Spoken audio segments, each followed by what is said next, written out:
To what extent are international criminal proceedings able to remedy the harm of victims? Trials contain multiple features that have reparative effects: the revelation of atrocities, the acknowledgement of responsibility, and the clarification of facts. Courts like the ICC or the extraordinary chambers in the courts of Cambodia combine the criminal process with reparation to victims. In this video, we will discuss if this makes sense and how this is done.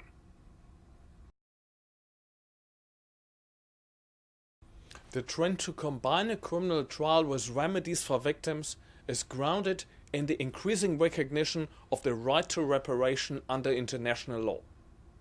In human rights law, reparation is regarded as a key element of the right to an effective remedy for violations. States have a duty to provide reparation for victims of human rights violations. In case of violations of international humanitarian law, parties to the armed conflict must pay compensation. It is increasingly recognized that duties of reparation arise not only in the relationship between individuals and states, but also in the relationship between individuals.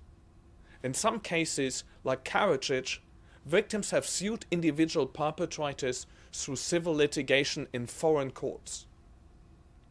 The idea to pursue reparation directly through a criminal process may be explained by several considerations: the rise of victims' rights, the fact-finding powers of the criminal process, and the ambition to extend enforcement beyond domestic courts, specific must claim mechanisms, or regional human rights courts. It serves at least three important functions from a justice perspective. First, reparations introduce a new type of responsibility. The offender is not only held accountable for the crimes through a public process, but faces direct responsibility towards the victims. Second, reparations recognize victims as holder of rights and their individual harm. Third, reparations have a certain redistributive effect that is otherwise lacking in the criminal process. They provide not only symbolic, but also certain material benefits to the victims of crime.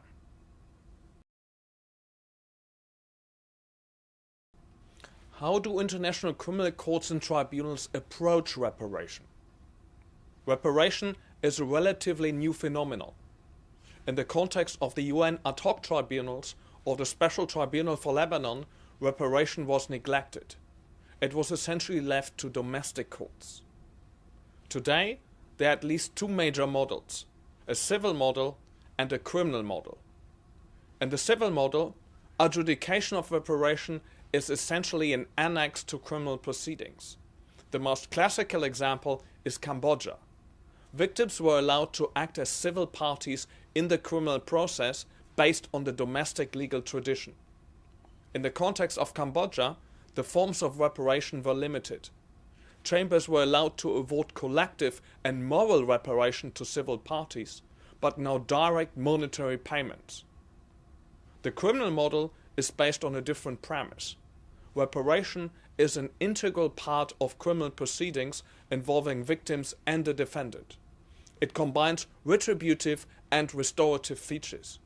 Accountability is grounded in the obligation to repair harm, but linked to the punitive dimensions of justice, such as conviction and the culpability for criminal acts. This approach is reflected in the ICC.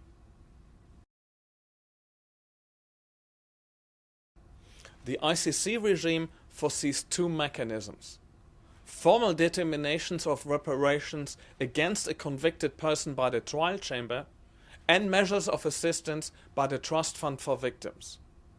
The two categories differ fundamentally. Reparations against a convicted person are judicial in nature. They are determined by an order of the trial chamber. The modalities of this mechanism were clarified by a landmark decision of the ICC in Lubanga. The appeal chamber made it clear that the establishment of accountability towards victims is an asset per se, even in cases where the defendant has no financial resources. And in this case, Lubanga was penniless. The appeal chamber specified that the liability for reparations needs to be established separately in each case in addition to the conviction. It held that the trial chamber must clearly define the harm caused, establish causality, identify the modalities of reparations, and specify the victims eligible. Resources for reparations stem from different sources: fines against the convicted person, forfeiture of property and assets derived from the crimes, potential earnings after conviction and enforcement of the sentence, and general resources of the ICC Trust Fund for victims, which is supported by voluntary financial contributions. Reparations against the convicted person are distinct from general assistance measures of the Trust Fund. This is the second mechanism. Such measures are meant to provide an immediate response to the urgent needs of victims and their communities. They are not dependent on prosecutorial charges or conviction. The Trust Fund used this assistance mandate, for instance, to provide physical and psychological rehabilitation for victims in the situations in DRC and northern Uganda, including reconstructive surgery for women and children. Such assistance is exclusively financed through the resources of the Trust Fund.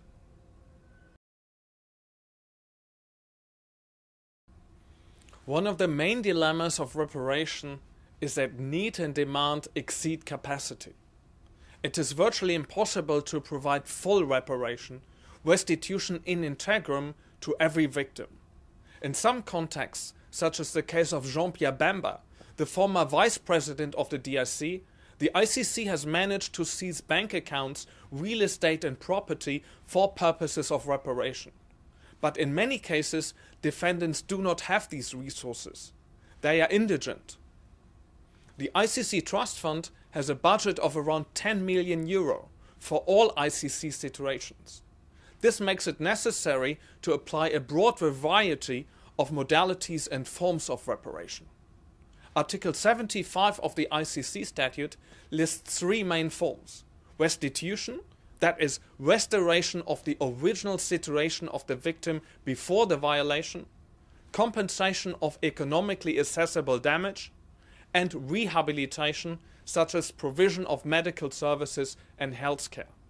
These three forms of reparation are geared towards material benefit. There's a need to consider a fuller range of reparation measures available. This includes satisfaction, such as public statements, formal apologies, renaming of public spaces or memorials, and guarantees of non-repetition. These measures may be just as important as material benefits. For instance, in case 001, the trial chamber in Cambodia found that the publication of statements of apologies or expressions of remorse during the trial was the only tangible means by which the accused could acknowledge his responsibility and the collective suffering of the victims. It included the name of all civil parties and their deceased relatives in the judgment. Additionally, there's a strong need to consider collective forms of reparation. That is, reparations that benefit a larger collectivity of victims. International crimes are typically collective crimes carried out against specific groups or collectivities. Approaching reparation through the lens of individual rights and entitlements is therefore not always helpful. Collective reparation is particularly relevant in cultural contexts where the role of the individual is closely tied to collective structures like families, communities, and their environment.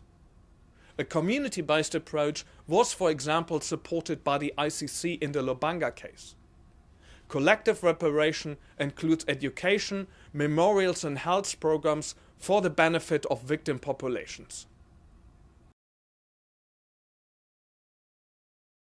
Reparation poses delicate tensions. There are first of all selectivity dilemmas. The ICC system creates at least three different classes of victims. Situation-related victims who are recognized but do not receive any material benefit.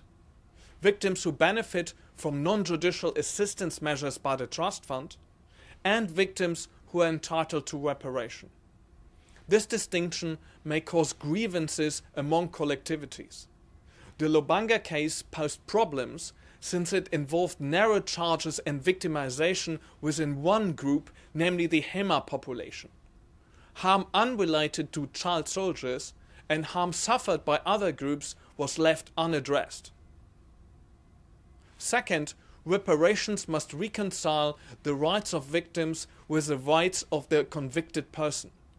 The current regime contains an imbalance. The liability must be proportional to the harm caused and the role of the perpetrator in the commission of the crime. But the perpetrator who is convicted first may bear the responsibility for the entire harm to a community. This dilemma raises fairness and equality concerns. So what have we learned?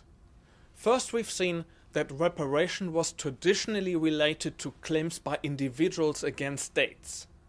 But nowadays, it is widely acknowledged that duties of reparation for atrocity crimes also arise in the relationship between individuals. Second, we've learned that there are multiple avenues for individuals to pursue such claims. Domestic courts or specific civil mass claims mechanisms are typically the main forum for reparation claims. However, international criminal courts and tribunals have an important complementary role. They may clarify responsibility, identify harm, and redress certain forms of injury and marginalization. Third, we've seen that adjudicating reparations through a criminal process requires certain adjustments. Human rights law mandates individual consideration of complaints and effective remedies.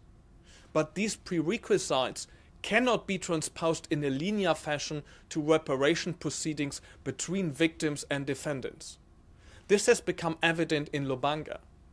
There's a risk that participation in criminal proceedings is driven by unrealistic expectations. The ability of perpetrators to do harm is greater than their ability to repair damage. Collective representation and reparation is thus a necessity, in particular if the number of victims moves up from several hundred to several thousands. Fourth, there's a widespread perception among victims that participation leads to reparation. It should thus be made clearer that both procedures, participation and reparation, serve different functions. Finally, there are some concerns relating to the effectiveness of judicial procedures. In light of this, some voices argue that reparative measures should be left entirely to the Trust Fund. We will explore the effectiveness of international criminal justice in the next lecture. Please stay tuned.